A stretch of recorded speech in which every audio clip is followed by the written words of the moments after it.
Fascist Hasina ও তার দখলদারদেরকে আমরা সরাচ্ছি, একই দিকে কিন্তু অন্যদিকে দেখবেন আরেকটা দখলদার সেট হয়ে আছে।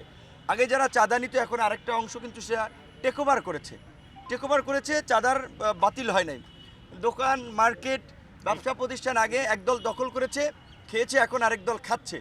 আগে আওয়ামী লীগ মামলা দিয়ে বিরোধী দলের লোকজনকে চাপে রেখেছে, ইতিমধ্যেই দেখেছি যে আরেকটা নব্য দখলদার শ্রেণীর উদ্ভব হয়েছে, যারা আজকে এই যে আমরা গণতন্ত্রের জন্য লড়াই করলাম, সংগ্রাম করলাম, আমাদের গণ অধিকার কেন্দ্র আইন সম্পাদকের বিরুদ্ধে সাভারে দেখলাম আপনার এই ছাত্র হত্যার মামলা আমাদের আইন সম্পাদকের নাম দিয়েছে। চিন্তা করেন পরিস্থিতিটা কোন জায়গায় এসে দাঁড়িয়েছে।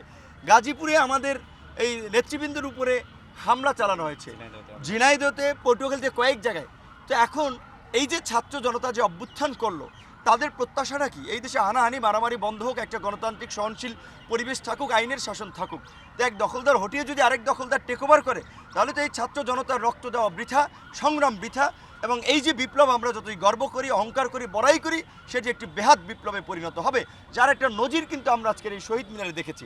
এখানে ছাত্র আন্দোলনের নেতৃবৃন্দ সবাই ছিল, এই সরকারের উপদেষ্টা গেছে, একজন উপদেষ্টাও গিয়েছে, আমরাও শুনে এসেছিলাম। কারণ ছাত্র অধিকার পরিষদের সাথে টাঙ্গাইলের জীবন, তিনি সংশ্লিষ্ট ছিলেন, তার চিকিৎসা থেকে শুরু করে সবসময় আমরা দেখভাল করতেছিলাম। আমি নিজে জেল থেকে বের হয়ে পরের দিন ঢাকা মেডিকেলে গিয়েছি, কয়েকজনকে ৫-১০ হাজার টাকা করে তাৎক্ষণিকভাবে ১,১০,০০০ টাকা সহযোগিতা করেছিলাম। কারণ আমাদের সাধারণ সম্পাদক যেটা বলেছে, একজন ব্যক্তির চিকিৎসায় ১০-২০ লাখ টাকা, ৫-৭ লাখ টাকা অনেক খরচের প্রয়োজন। এইটা তো আমাদের মতো সংগঠন কিংবা ব্যক্তিদের দ্বারা প্রয়োজন না, এটা রাষ্ট্রকে এই দায়িত্বটা নিতে হবে। এবং দুঃখজনক হচ্ছে এখন পর্যন্ত এই আন্দোলনকারী আহত শিক্ষার্থীদের চিকিৎসায় কোনো সমন্বিত পদক্ষেপ কিন্তু লক্ষ্য করা যায়নি। কেউ ঢাকা মেডিকেলের বারান্দায় কাতরাচ্ছে, কেউ উত্তরা পপুলারি চিকিৎসা নিচ্ছে, কেউ ধানমন্ডি ইবনে সিনা যাচ্ছে। কেন? তাদেরকে তো একটা সমন্বিতভাবে একটা হসপিটালকে ডেডিকেটেড করা উচিত ছিল।